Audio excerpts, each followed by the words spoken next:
बाद मुनीश से कमेंट लेना। Please wait, please wait. देखिए, जो गौरव भाटिया जी ने कहा उसमें एक तथ्य जो सबके सामने रखना चाहूंगा मैं कि क्या जांच 12 साल की नहीं है। अच्छा, मामला शुरुआत में कोर्ट में था। ठीक है। लोअर कोर्ट में याचिका दायर की गई थी, जिसके खिलाफ में फिर हाई कोर्ट में गया और फिर सुप्रीम कोर्ट में गया, और सारी कोर्ट के जो डायरेक्शन थे ठीक है।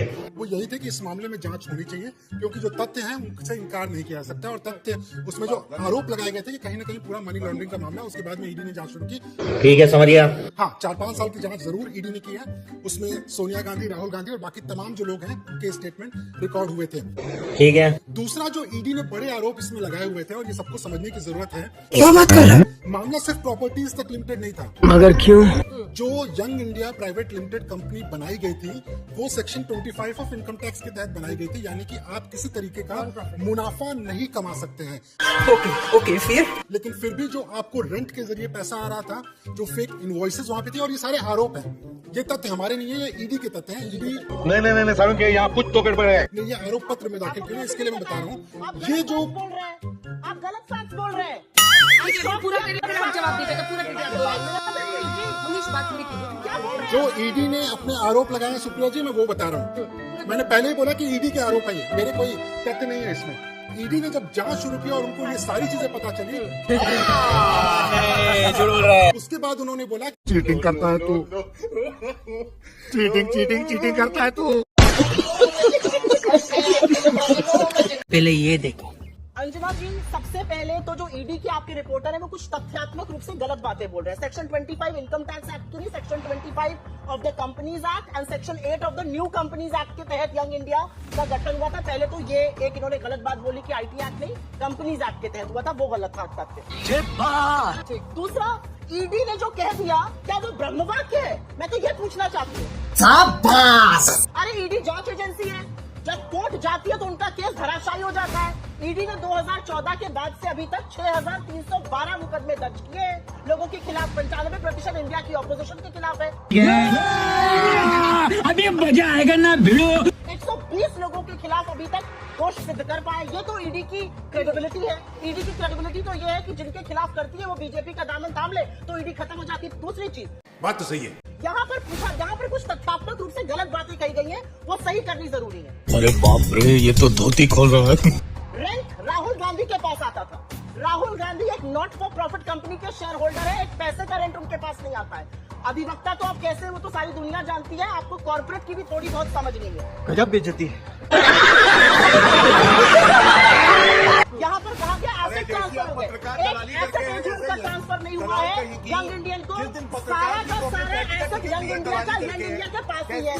बीच में मत बोलिए। अरे तुम्हें तो वो भी नहीं दिया, तुम तो दलाली करके उनको बोलने दीजिए। लेकिन ये ईडी का ही डेटा है। फिर से ईडी के कुल केसेस जो है उसमें सिर्फ 3% केसेस नेताओं पर है। आप जो कह रही है कि 96% मामले जो है वो ऑपोजिशन लीडर्स पर है, ये कैसे पॉसिबल है? सिर्फ 3% केसेस। मैं बोल लूं तो आप गौरव जी प्लीज। सुप्रिया जी, कैसे जमानत जब्त हुई थी? गजब आदमी है यार, कौन कहाँ चला? अंजना जी, अब आपको उनकी बातें बिल्कुल पर्सनल अटैक नहीं लग रही है, आपको टोकना चाहिए। बिल्कुल लग रही है, मैंने उनको 3 बार टोका है। आप मेरे सवाल का जवाब दीजिए। Gaurav ji please stop this. क्यों ऐसा कर रहे हैं? चलिए, आपको खुद भी अच्छा नहीं लगेगा जब आप बाद में सुनेंगे कि मैंने क्या बोला। अंजना जी, एक मिनट रुकिए। उन्होंने कैसे कहा कि अधिवक्ता कैसे बने? एक मिनट रुकिए, एक मिनट चुप होइए। अधिवक्ता कैसे बने, कैसे कहा आपके प्रोग्राम में, बताइए। कौन है? अरे पागल है साला। आप भी उन पर अटैक कर रहे हैं, वो भी आप पर अटैक कर रही है। उसमें एक ही उपाय है ना कि दोनों को की आवाज बंद कर दूं प्लीज। अब हो गया गौरव जी, आपने भी जितना बोलना था उससे ज्यादा ही बोल लिया है। प्लीज वापस टॉपिक पर आने दीजिए। सुप्रिया जी, सवाल पर आते हैं। बोल। ईडी ने ये कहा है कि अभी तक जो उनके मतलब सबसे ज्यादा जो मार्च 2025 तक का आंकड़ा है, जिसमें उन्होंने 1,54,594 करोड़ की संपत्तियां अटैच की हैं। 96% मामलों में सजा उनकी हुई है। 3% केसेस सिर्फ नेताओं पर है, और आप कहती है 90% से ज्यादा ईडी के केसेस ऑपोजिशन लीडर्स पर है। अभी मदद है भाई, अभी मदद है। अंजना जी, मैं पार्लियामेंट के डेटा का जिक्र कर रही हूँ यहाँ पर, ना आज तक का ना अपना।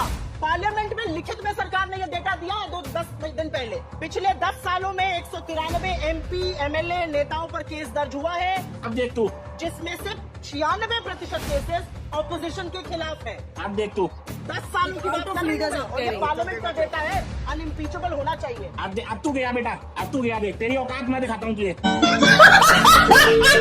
नहीं, आप कह रही आउट ऑफ लीडर्स 96%, लेकिन उनके कुल केसेस में सिर्फ 3% पॉलिटिकल नेताओं पर है। ये ईडी का डेटा, मैं भी कोई अपना पर्सनल डेटा नहीं दे रही हूँ। हाँ ये कर लो पहले। अब अपनी बात पूरी कीजिए, जो वापस आप आर्ग्यूमेंट कर रहे थे। पिछले 10 सालों में 193 MP, MLA और नेताओं पर केस हुआ है, 96% ऑपोजिशन पे, ठीक। अनइम्पीचेबल ठीक। फैक्ट है, जो मैं आपके चैनल पर रख रही हूँ, आपके दर्शक समझ जाएंगे इसको।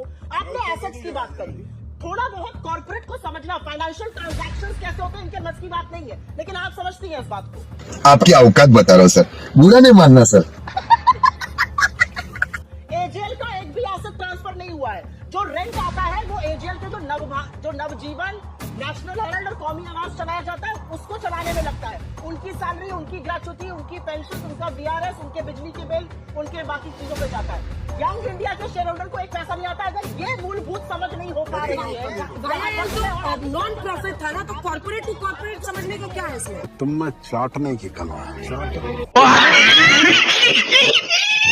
तो भैया फाइनली अपनी वीडियो तैयार हो ही चुका है, द एंड। उम्मीद है आप लोगों का हमारी यह वीडियो अच्छी लगी हुई। अगर वीडियो अच्छी लगी हो तो वीडियो को लाइक करके, हमारे चैनल का सब्सक्राइब करके, बगल में बने घंटी वाले आइकन को दबाकर ऑल का सिलेक्ट कर लीजिए, ताकि आगे हमें वाली ढेरों रोमांचक और मजेदार वीडियो जिनके नोटिफिकेशंस आप लोगों का बिना कोनो अड़चन की प्राप्त होती रहे। तो वीडियो का क्लोज करे तो पहले साथियों आप लोगों से गुजारिश है कि यदि आप लोग हमारे चैनल में नए हो तो चैनल का सब्सक्राइब कर ले हो। तो बता है कि आप लोग वीडियो तो देख लिया तो पर वीडियो को लाइक और चैनल का सब्सक्राइब कर भुला जाता हो। तो भैया अब खातिर इतना ही, मिलवे नेक्स्ट वीडियो में। तब तक खातिर स्वस्थ रहो, मस्त रहो, जहाँ भी रहो भैया सबसे आगे और फर्स्ट रहो। टिंग टोंग।